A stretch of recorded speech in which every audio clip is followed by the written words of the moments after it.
একদিকে অযোধ্যায় রাম মন্দিরের দান বাক্স থেকে টাকা চুরির অভিযোগ উঠেছে, এসআইটি গঠন হয়েছে, এফআইআর হয়েছে, গ্রেপ্তার হয়েছে। राम भक्तों की अग्नि परीक्षा मत लो। একই সময়ে দিল্লির যন্তর মন্ত্রে ককরোচ জনতা পার্টির আন্দোলন চলছে। তাদের দাবি শিক্ষামন্ত্রীর পদত্যাগ চাই। আর সোশ্যাল মিডিয়া থেকে রাস্তায় চলছে ইথানল মেশানো পেট্রোল নিয়ে সাধারণ মানুষের আন্দোলন।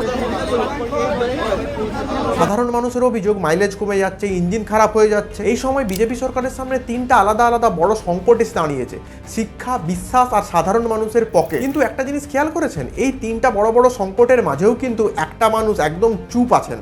তিনি হলেন আমাদের দেশের প্রধানমন্ত্রী নরেন্দ্র মোদী। বাহ মোদিজি বাহ। সত্যিই কি তিনি চুপ আছেন নাকি এটা তার কৌশল? আজকে আমরা তিনটে প্রশ্নের উত্তর খুঁজবো। প্রথমত, মোদিজি আসলে কতটা চুপ আছেন, তিনি এই চুপ থেকে সাধারণ মানুষকে কি বোঝাতে চাইছেন? দ্বিতীয়ত, এই নীরবতা তার কি পুরানো অভ্যাস নাকি নতুন কোনো কৌশল? আর তৃতীয়ত, তার এই চুপ থাকা কি সত্যিই তার জন্য কাজ করছে নাকি তার বিরুদ্ধে যাচ্ছে? তো আসুন দেখা যাক আজকের এই ভিডিওতে।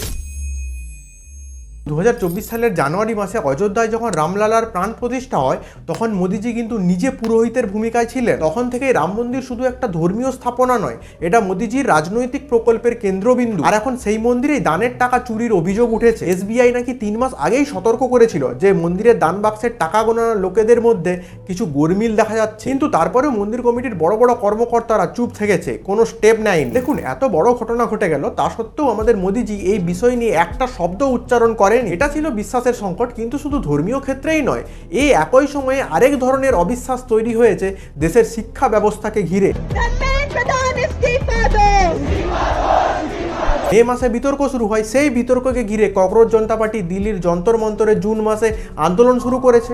आप इस पार्टी से क्या ही हम इस पार्टी से एक्सपेक्ट करें कि हाँ ये पार्टी तो हमारे लिए सब कुछ करेगी। भारत के प्यार को, भारत की मोहब्बत को छीना है, लोगों में नफरत फैलाई है। এই আন্দোলন হওয়ার পিছনে যথেষ্ট কারণ রয়েছে। প্রায় 2.2 মিলিয়ন ছাত্রকে ঘুরে আবার নিট এক্সাম দিতে হলো প্রশ্নপত্র ফাঁসের কারণে। এটা শুধু ছাত্রছাত্রীদের রাগ নয়, এর সঙ্গে জুড়ে আছে ওই ছাত্রছাত্রীদের প্রায় 22 লক্ষ পরিবারের রাগ। একদিকে যুব সমাজের রাগ, অন্যদিকে সাধারণ মানুষের জীবনে আরেকটা দৈনন্দিন সমস্যা সামনে আসতে শুরু করলো। 2014 সালে মোদিজি যখন প্রথম ক্ষমতায় এসেছিল, তখন পেট্রোলে ইথানল মেশানো হতো মাত্র 1.5%। কিন্তু আজ 2026 সালে এসে তার পরিমাণ বেড়ে দাঁড়িয়েছে 20%। আর এই 20% ইথানল মেশানোর ফলে সাধারণ মানুষ ব্যাপক সমস্যার সম্মুখীন হচ্ছে। বেশিরভাগ গাড়ির মাইলেজ কমে গেছে, কোনো গাড়ির আবার ইঞ্জিন খারাপ হয়েছে। এই জন্য এখন সাধারণ মানুষ সরকারকে প্রশ্ন উঠাচ্ছে।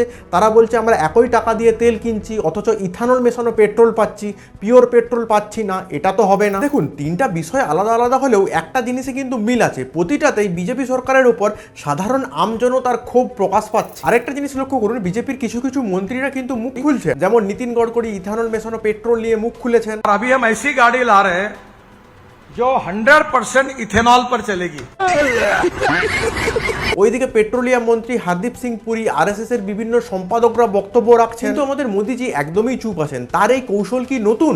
না, একদমই না। এটা মোদিজির বহু পুরানো অভ্যাস। 2013 সাল থেকে বিশ্লেষকরা লক্ষ্য করছেন, গণপিটুনি, গোহত্যা নিয়ে বিতর্ক, জওহরলাল নেহরু বিশ্ববিদ্যালয় বড় দাঙ্গার মতো খবরেও তার কাছ থেকে কোনো প্রতিক্রিয়া আমরা দেখতে পাইনি। এর সঙ্গে আরও রয়েছে মণিপুর সংকট, গালওয়ানে চীন সংঘর্ষ। এই সমস্ত ঘটনায় কিন্তু মোদিজির প্রথম প্রতিক্রিয়া ছিল নীরবতা। আর তিনি মুখ খুলতেন তখনই যখন সরকার আবার পরিস্থিতির নিয়ন্ত্রণ ফিরে পেত। এই তালিকাটা কিন্তু এখানেই শেষ নয়। এই বছরও পেহেলগামে সন্ত্রাসবাদী হামলার পর প্রশ্ন উঠেছিল যে এত সেনসিটিভ একটা টুরিস্ট এলাকায় পর্যাপ্ত পরিমাণ নিরাপত্তা বাহিনী নেই কেন? সরকারের তরফ থেকে এই প্রশ্নের সরাসরি জবাব কিন্তু আজও আসেনি। অপারেশন সিন্দুরের পর সংসদে সরকার বলেছিল যে আমাদের ভারতীয় সেনার কোনো রকম কোনো প্রাণহানি ঘটেনি, অথচ আমরা জাস্ট কিছুদিন আগেই জানতে পারলাম যে 6 জন সেনা শহীদ হয়েছিল। 5 Indian Army personnel and 1 belonging to the Air Force were among 6 killed in line of action during Operation Sindoor. এটা কিন্তু সরকারের খুব সুন্দর একটা কৌশল, বড় প্রশ্নে চুপ থাকা অথচ ছোট কিছু দিয়ে দিন পার করে দেয়। সরকারের এই কৌশল কিন্তু একটা ভাগ বাটোয়ার মতো কাজ করে। প্রধানমন্ত্রী কোনো বিতর্কে না জড়িয়ে সাধারণ মানুষের কাছে তার ইমেজ সবসময় পজিটিভ রাখার চেষ্টা করে। আর এই সরকারের বিভিন্ন সংগঠন, বিভিন্ন মন্ত্রণালয়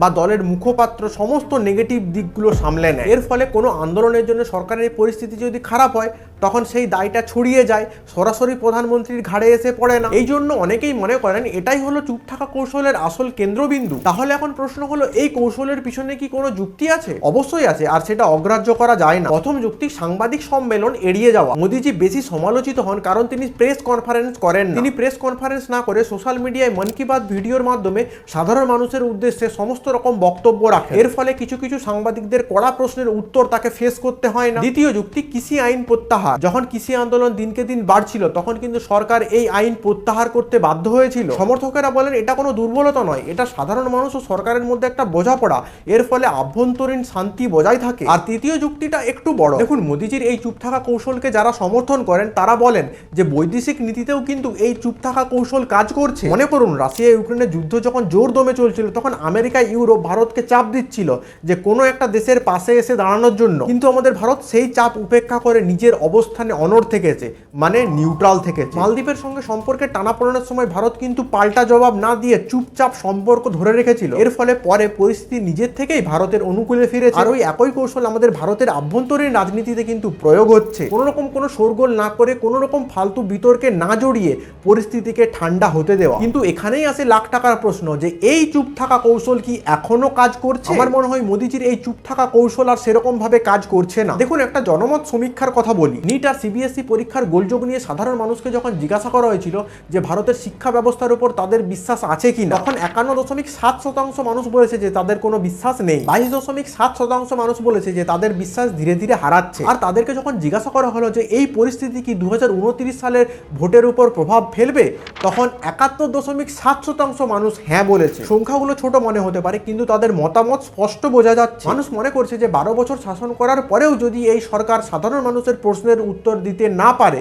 তাহলে আর সেখানে কি বলা যায়? দেখুন, মোদিজি এখন আমাদের দেশের সবচেয়ে জনপ্রিয় নেতা, কিন্তু জনপ্রিয়তা মানেই সাধারণ মানুষের প্রশ্নকে এড়িয়ে চুপচাপ থাকা, এটা তো ঠিক নয়। মনে আছে কংগ্রেসের আমলে মনমোহন সিং এর কথা? সেই সময় বিজেপি নেতারা ঠাট্টা করে মৌনমোহন সিং বলতেন। যখন কংগ্রেস আমলে দুর্নীতি কেলেঙ্কারি একের পর এক আসছিল, তখন কিন্তু মনমোহন সিং চুপ থাকতেন, কোনো মুখ খোলেনি। সেই জন্য কংগ্রেসকে বিরোধী দলগুলো প্রচন্ড উত্তপ্ত করেছিল। আর আজ বর্তমান সময় দাঁড়িয়ে কিন্তু আমরা সেই দৃশ্যটাই দেখতে পাচ্ছি, শুধু নামটা বদলে গেছে। এখানে মজার ব্যাপার কি জানেন? তখন মনমোহন সিং এর পক্ষে যুক্তি দেওয়া হতো যে তিনি একজন শান্ত টেকনোক্র্যাট, প্রকাশ্যে বক্তৃতা তার ধরন নয়। কিন্তু আমাদের মোদিজির ক্ষেত্রে এই যুক্তিটা খাটে না, কারণ মোদিজি দেশের সবচেয়ে বড় বক্তা, সবচেয়ে বড় যোগাযোগ দক্ষ নেতা বলে চিহ্নিত করা হয়ে এসেছে এতদিন ধরে। সেই জন্য এই সময় দেশের সেন্সিটিভ পরিস্থিতিগুলোতে মোদিজির চুপ থাকা সবার নজরে পড়ছে। আর সেই জন্য দেশের সাধারণ মানুষ থেকে শুরু করে বিরোধী দলনেতাগুলোও বেশি করে প্রশ্ন উঠাচ্ছে। আর এখন বিজেপির অন্দরমহল থেকেও একটা অস্বস্তির খবর আসছে। ক্লাস 8 এর বইয়ে বিচার বিভাগ দুর্নীতি নিয়ে একটা বিতর্ক তৈরি হয়েছিল। এই বিতর্কে মোদিজি নাকি বিরক্ত হয়ে জিজ্ঞাসা করেছিলেন যে এই সব দেখাশোনা করছে কে? কিন্তু বিশ্লেষকরা এটাকে ব্যঙ্গ করে বলছেন এটাও তো সোনিয়া বিরক্ত ন্যারেটিভের মতোই, যেটা নিয়ে বিজেপি একসময় কংগ্রেসকে খোঁচা দিত। এখানে আরেকটা জিনিস বড় দরকার, বিরোধী নেতাদের বিরুদ্ধে যে বছরের পর বছর ধরে বড় বড়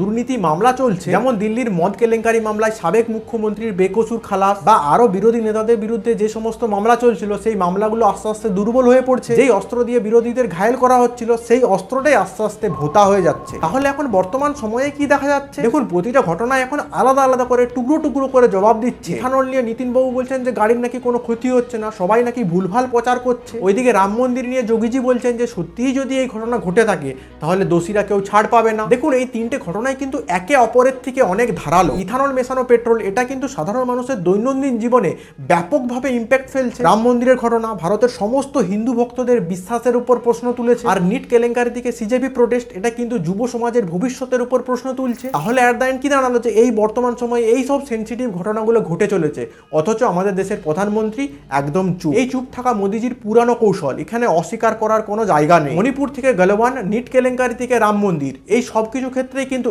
একই প্যাটার্ন কাজ করছে। কিন্তু এইবার জিনিসটা একদম আলাদা দেখা যাচ্ছে, কারণ লক্ষ্য করুন এই সমস্ত বড় বড় ঘটনাগুলো কিন্তু একসাথে ঘটছে। সেই জন্য দেশের এই সমস্ত সেন্সিটিভ ইস্যুগুলোতে আমাদের দেশের প্রধানমন্ত্রীর চুপ থাকাটা সবার নজর কাড়ছে। সেই জন্য সরকারের উপর সাধারণ মানুষের প্রশ্ন কিন্তু দিনকে দিন বেড়েই চলেছে। শেষে আমি একটা কথাই বলবো যে গণতন্ত্রের নেতা চুপ থাকতে পারে, কিন্তু প্রতিষ্ঠান চুপ থাকতে পারে না। মন্দিরের অনুদানের হিসেব, পরীক্ষার স্বচ্ছতা আর জ্বালানির নীতির সত্যতা, এইগুলো কোনো নেতার ব্যক্তিগত ইমেজের থেকে অনেক বড় বিষয়। আপনার কি মনে হয় মোদিজির এই চুপ থাকা কি কোনো কৌশল নাকি দায় এড়ানো? আপনার মতামত কমেন্ট সেকশনে অবশ্যই জানাবেন। তো আজকের ভিডিও বাস এই পর্যন্তই। ভিডিওটি ভালো লেগে থাকলে একটা লাইক, একটা সাবস্ক্রাইব করে যাবেন। দেখা হচ্ছে পরের একটি ভিডিওতে। জয় হিন্দ।